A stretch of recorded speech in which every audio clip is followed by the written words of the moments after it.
Okay, I just got back from seeing Captain America.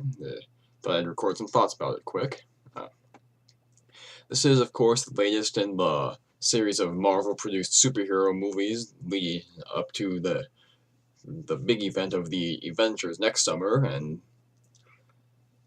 this is probably and after Thor earlier this year, Marvel's doing a good job of still keeping the same kind of spirit and tone in their movies as when putting them into settings you really wouldn't expect. Captain America, unlike the Iron Man and Hulk movies, which are set in more or less modern day, slightly more futuristic modern day, they Captain America is set almost entirely within the realm of the 1940s during World War II. Chris Evans plays Captain America. He also played the Human Torch back in the last two Fantastic Four movies. He does a really good job of embodying Captain America. I mean, he's not some sort of ultra charismatic, almost jingoistic flag waver. He just, as he puts it, he's just a kid from Brooklyn, and the only thing he wants to do is serve his country in the military during World War II. It's kind of interesting. For the first 15-20 minutes or so of this movie, Chris Evans doesn't exactly play Steve Rogers.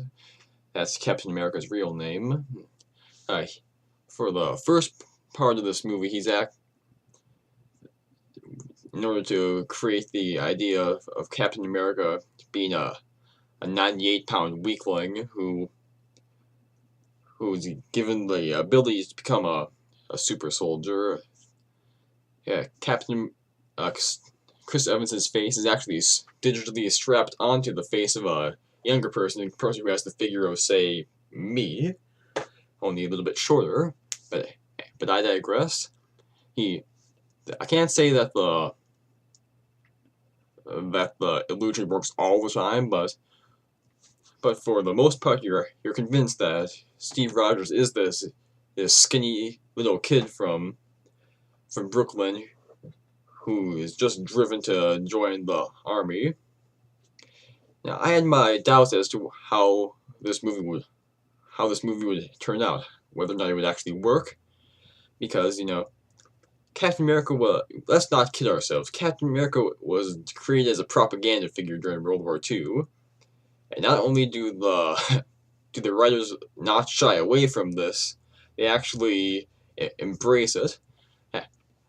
After the experiment turns Steve Rogers into this big, huge, bulky Captain America guy, the government decides that they've spent too much money on him in order to just send him into combat and possibly get him killed. So they actually turn him into a propaganda thing. He goes on USO tours, and there's a funny little montage where he just stands up in front of kids and encourages them all to sell war bonds. And it gets even better when he actually tries to do this in front of the troops, who are less than impressed with the self-consciously comic bookish costume they've given him. So that's a nice way of connecting him to the real story of that the comic books have, and also bringing us into the atmosphere. The sets and visual effects they used to create in the 1940s are first rate. This is to be expected. The guy who directed this movie, Joe Johnson, he's been pretty good. He has lots of experience doing period pieces. He also directed The Rocketeer and October Sky, back when he was a special effects engineer for Industrial Light and Magic, he worked on the Indiana Jones movies, which you can certainly see influence from that genre in this movie. It's a very old-fashioned. I can't exactly say low key because there are the big CGI special effects battles, but an old-fashioned, very innocent sort of feel to this movie, which I enjoyed quite a bit. Now, the Captain America as portrayed by Chris Evans, like I mentioned, isn't some sort of ultra charismatic thing, and sometimes he does seem a little bit wimpy in the personality department. I'm sure that will be developed along further movies, especially when he teams up with the other more boisterous heroes like Tony Stark and Thor in the Avengers. But he actually is kind of refreshing to see him as he basically sees himself mostly as a soldier and not as a hero, which is a really good note to play this character on. But the supporting cast is really where this movie shines acting wise. We have Stanley Tucci, who gives a great performance. He plays a German scientist who invented the serum that created Captain America. And also we have Tommy Lee Jones, perfectly cast as the colonel of the military operation that led to the development of Captain America. He's a little bit underused, but you're really happy every time he's on screen because, like, yeah, that's Tommy Lee Jones. And the obligatory romantic interest in this movie is played by a fairly new actress named Hayley Atwell. She plays a British liaison to the army, who's also working on developing this Captain America Super Soldier project. So, but that's just about the heroes. On the villain side, we have Hugo Weaving. It's also very, very good. He plays Johann Schmidt, aka the Red Skull.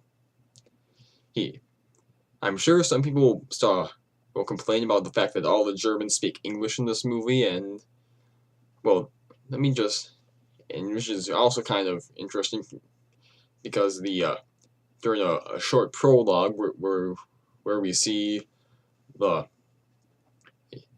Hugo Weaving actually break into a Norwegian castle to retrieve the magical MacGuffin of this movie, the Cosmic Cube or Tesseract. The Norwegians in that actually speak Norwegian, but all the Germans speak English. I'm not going to complain about that. It's something we have to deal with. This movie was basically made on a fairly tight schedule, and we couldn't expect all the actors to learn how to speak German. Another great British actor playing a German in this movie is Toby Jones. He plays the right-hand scientist to Red Skull. He does a really good job. And we get a neat little foreshadowing because his character in the comic books would later become embodied in a robot, and the first shot of his character in this movie is a nice little reference to that. I found that kind of amusing.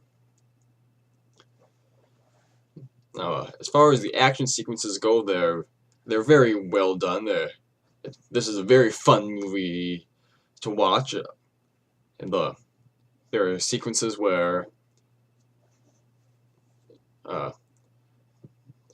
one of the reasons I was nervous about this movie was because I thought about inserting a superhero into the battlefields of World War II might kind of be in bad taste, because America and the Allies did not win World War II through sending superheroes onto the battlefield, but the action sequences are fairly down to earth. I mean, we don't get Saving Private Ryan level violence but they do a very smart job of having Captain America fight side by side with normal American soldiers. We have a squad of platoons who I'm sure will later become identified as the Howling Commandos. We have Neil McDonough, who plays the leader of the squadron. I would have liked if we got to know these guys more. I mean, I could have enjoyed maybe some more dialogue scenes from these guys, because we have terrific actors playing them, but they're not really given a whole lot to do other than identify the different characters.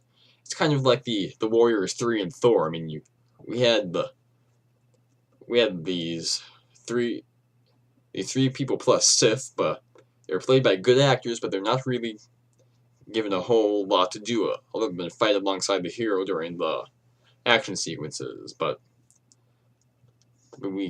apparently the studios don't want these movies to be much longer than about 130 minutes, so we have to deal with that. Anyway, the plot isn't exactly groundbreaking. I mean, Captain America, after being sick of being used as a propaganda device, decides to lead an AWOL mission to rescue some American hostages, including his friend Bucky Barnes. And while in the process of doing that, he uncovers a plot by the Red Skull in order to undermine Hitler and conquer the world through the power of this cosmic cube. And once they discover this plot, he and his friends in the military, Tom Lee Jones, Hayley Atwell, and the Howling Commandos, go on a series of missions to destroy the various outposts that are run by the Red Skull and his organization known as Hydra. And the way they do this is through a montage of action sequences. A common complaint against the movies produced by Marvel Studios has been that there are a lack of really mind-blowing action sequences. I mean, that's what people thought about the first Iron Man movie. Some people even levied that against Thor, but action junkies will find nothing to complain about here, except for the ubiquitous complaint that people somehow think that use of CGI is automatically bad, but I really like the action sequences here. They're very realistic. We don't have people flying around in the air. We don't have unrealistic martial arts sequences there. And people who are big fans of Captain America will be happy to know that he does a very good share of shield throwing in this movie, even though we never really learn how he learned to do that or who gave him the idea. But he's Captain America, and Captain America has to throw a shield. So I'm not really upset that he wasn't given training on how to do that. Yeah. As far as overall quality goes, this is a nice looking movie with authentic looking sets. The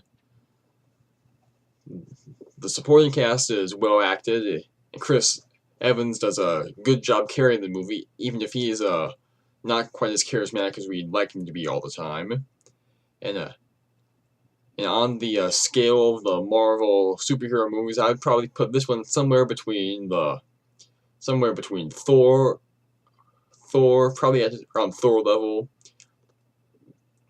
or somewhere between Thor and the second Iron Man movie. First Iron Man was the best. The Incredible Hulk was the worst. This one is on the upper side of that. It's a good movie, even if you're not totally invested into the Marvel Cinematic Universe. This is a good summer blockbuster popcorn munching material. You'll probably enjoy it quite a bit when you're watching it. And for those of you who are invested into the Marvel Cinematic Universe, there are plenty of little tidbits inserted into the movie, little cameos, little inside jokes that will be pleasing to you. And they don't go overboard this way. Like lots of people thought Iron Man 2 went overboard with the connecting material to the other movies, but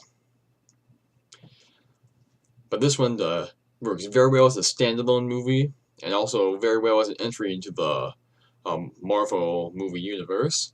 And once again, I implore you guys, if you go to see this movie, you have to wait till the end.